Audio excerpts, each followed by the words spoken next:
Hello guys and welcome back to my YouTube channel.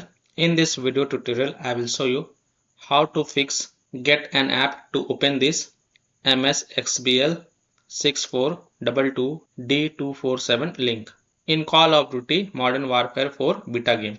So if you are getting this error while downloading or installing the Modern Warfare 4 beta game on Xbox app on PC, then here follow these steps mentioned in this video very carefully. So there are many users facing this problem. You can see over here another user getting this error,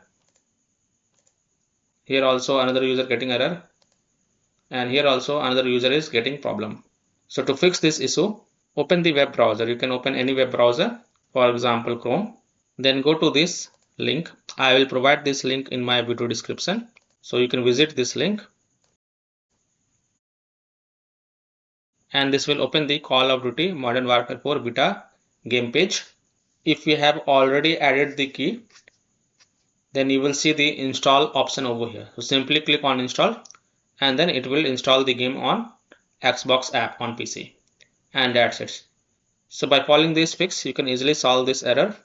Get an app to open this ms-xbl-6422d247 link while downloading or installing the Call of Duty Modern Warfare 4 beta game on Xbox app on PC. So that's all for this video. If this video helped you, then please like and subscribe to my channel, share this video and hit the bell icon to get the latest updates. Thank you.